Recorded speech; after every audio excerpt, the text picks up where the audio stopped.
Auntie, he joins me now. Good afternoon, Paul. Good afternoon. How are you? Very well, thank you, and thanks very much for coming on. No stranger to politics, of course, having been the MP for Peterborough in the last Parliament, and I guess following in the footsteps of sorts of the likes of Andy Burnham and, dare I say, Boris Johnson as well, by looking at a Metro mayor. Is it a different job to an MP? Yes, it is. So, as an MP, the thing that really struck me is how little power you actually had. Being mayor is a far bigger job than being a councillor. It's a far bigger job than being an MP, and that's why it's so important we choose the right candidate, because you immediately have executive responsibilities over big things like transport, like infrastructure. Like in Cambridge, I want to build light rail in Cambridge. We've got to get on and make that decision. And these are big decisions with big spending power. So it's important we get the right type of person to do the job. It almost feels like a sort of a one-man cabinet for Cambridgeshire. Well, I certainly can't do the job on my own. The system we have is that the leaders of each of the councils forms a board. They hold me to account, but also help the mayor with delivery. So that's the system we have. What I'm also looking for is the brightest and the best in our county to help us deliver things such as light rail for Cambridge, such as the issue around the Ely Junction, which we can improve that and upgrade that, so we can end up having faster trains between Peterborough, March, Ely and Cambridge, and we can do all sorts of things like getting our roads and potholes fixed. Yes, a few potholes around the place. So let's look at some of that, maybe starting with the light rail. What would be your plans for funding it?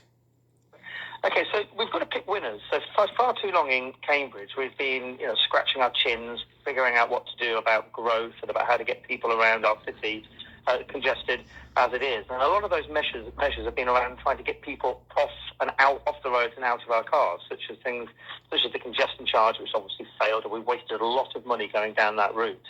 What I want to do is to turn a fresh page and draw consensus on light rail. And your question is, how are we going to pay for it? It's a very good one. So, first and foremost, if the government are going to build all these homes in Cambridge, it's inconceivable that they're going to do that without building infrastructure. So a lot of that money will come for central government. We just have to make the case. We need to stop being stop being a county where things are done to us, and start being a county that sets its own agenda. That's why we need consensus on light rail as the preferred option to solve our congestion issues. Another way we can pay for sorry, forgive me, no, go on. is through an infrastructure levy. So when people build homes, those homes, in terms of community good, can come forward to funding that, and of course the substantial private sector money available as well. Now, James Palmer, who was the first mayor of Cambridge, in this format anyway, he had plans for a metro, but that, rather like the congestion charge, didn't get too much further than the studies looking into it. And it makes me wonder how far you would be able to get with light rail over the 4 years you would have, at least initially, were you to be elected on Thursday. Well, I've learned from the congestion charge fiasco. The GCP pursued that policy knowing that they couldn't get consensus on it because it was such a controversial policy. And what killed it, in fact, was the election of the first Conservative councillor in Cambridge for decades, and that effectively killed the congestion charge. We've only got one councillor, though, as Conservative councillor in Cambridge. It was hardly a landslide victory. No, it wasn't, but it was a by-election. It wasn't an actual citywide election. There was one election on that day, and that one election was in King's Hedges, one of the poorer parts of Cambridge. Beautiful place, good place full of good people, but not traditional. When people think of Cambridge, it's not perhaps what people think it might be like. And we won. The Conservative Party won that election. That killed the congestion charge stone dead. But anyway, that was past. Let's move forward. What I want to do is build that consensus.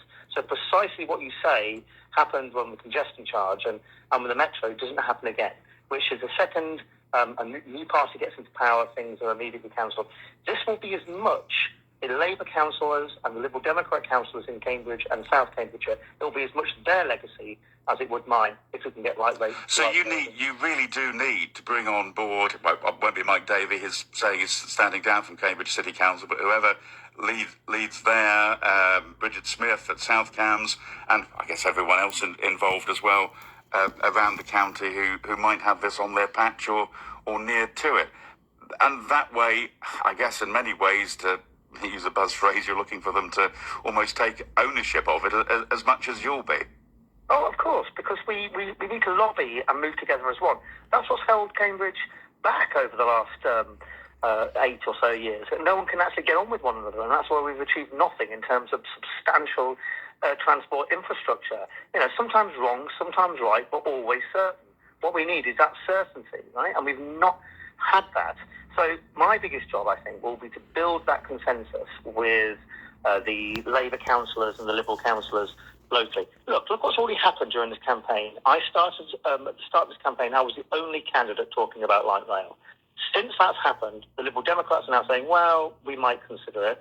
The Greens are saying, well, I think it's a good idea. Only the Labour Party or Labour Council are still calling it a vanity project. I'm convinced, because they're not stupid. They may be politically naive, but they're not stupid. And eventually, I think some of the Labour candidate and the Labour councils will realise, we've not invented matter transportation yet. Light rail works in many other cities and many other places. It can work in Cambridge. And how would that fit in with the guided busway, both the guided busway that we already have, and there's plans for additional projects there, and also the buses, of course, so I'll come to in detail perhaps in a moment or two. Yeah, I think it's first and foremost just to try and let's just think of those people who recently were seriously injured on the guided busway we had, and we keep those in our thoughts and our prayers. But look, the guided busway to St Ives, despite what happened, and despite the £6 million fine, I think the Cambridgeshire County Council having to fund, it's there. People rely on it, people use it. I just don't see the CSET busway or the C2C busway as seriously working in any way, because first and foremost they have to plough through some of the most beautiful countryside we've got in South Cambridgeshire, Coat and Orchard, some of the lovely fields and open spaces next to Stapleford and Sawston. Not only is it environmentally damaging, it's also hugely expensive.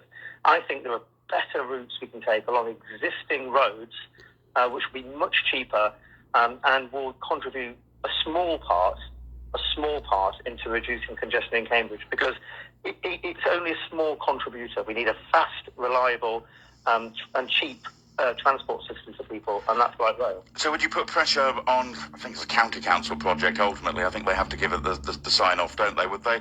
And I think there was Cambridge past, present and future indeed came up with an alternative route, but would avoid the orchard. Would you put pressure on them, or have a nice conversation, to try and say, no, just we'll put a light rail station in around that area and we'll sort it that way? Yes, well, that's what I'd like to do, and I'd like to sit down and work with them and do it that way. But look, ultimately, if they don't want to play ball, and I don't want to start suggesting that they won't, and we can we can have a consensus and an agreement. And if I win, this will be a mandate to say abolish the GCP and these bus routes. If I win, but ultimately, buses are the responsibility of the mayor. Just because there's busways there doesn't mean we have to put buses on them, is it? Really? Just on the GCP, I think it is kind of time limited anyway, isn't it? So it might, I think many would want it to self-combust straight away, but there is an end point in a couple of years' time when I think it would need to be renewed, perhaps, if it was to continue in its present form. Yeah, I think it's the problem with the GCP. Not only is it undemocratic, because was it undemocratic when Conservatives were sitting on it? Well, I was literally about to say this. It was the coalition government that set it up in just after the 2010 election in that first sort of term. But a good idea has lots of mothers, doesn't it? And a bad idea is an orphan. It was a bad idea, okay, because it was undemocratic. You can't get rid of the people who run the GCP. If those powers were given to the mayor, if I make a mess of things, you can get rid of me. No one can get rid of the GCP. Now, look, what's worse than that, what's worse than the undemocratic part, is the fact it's just grossly inefficient. It spent half of its budget. It's got nothing to show for it. What sort of return is that? What a waste of money. It's time to get rid of the GCP, give that cash to the mayor, who's democratically elected, whoever the mayor is, and let them decide, along with working together with the other councils and the county council, to work out what's best for our transport in our area. Let's wrap up on the transport with a question on the buses, because this has been Dr. Nick Johnson's big thing, if you like, as Labour Mayor. The franchising isn't yet complete, almost there, I guess you'd say, if he was with us today. Would you keep the plans as they are, or would you maybe alter the terms and conditions just a little bit?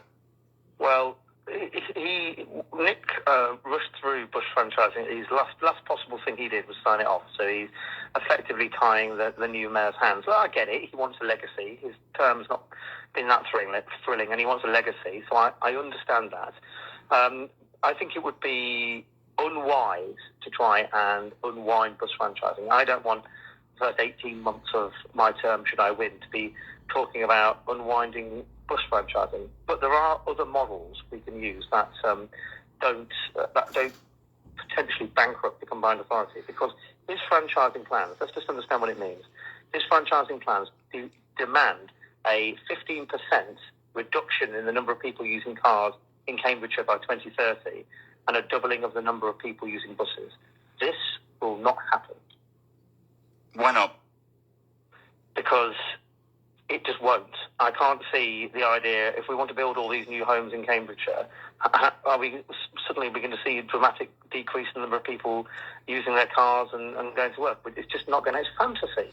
It may work somewhere like London, where people are in a much bigger urban connotation, or somewhere like Manchester, but in a rural county like Cambridgeshire, people are going to use their cars. And the Tiger Pass, would you keep that? Yes, I would. I think that's been the one popular thing that's been introduced, because it gets younger people on the buses, which I think is a good thing. It's been good for students and good for kids going to school. And a bit of a nightmare, wasn't it, for some kids? I think sort of Competence springs to mind, but I know there are other colleges and schools and places where it was like, I don't know, it was like half a day to get to school. Yeah. Well, I think it's a good idea. The Tiger Pass. I'm going to keep it. The only problem is, again, the mayor has only funded it till mid-year. Okay, so whoever wins, including myself, will have to find extra cash, because he's only decided to fund it until his term effectively ends. Would you commit to funding it beyond that in its present form, or would you have to look at a different possible way of doing that?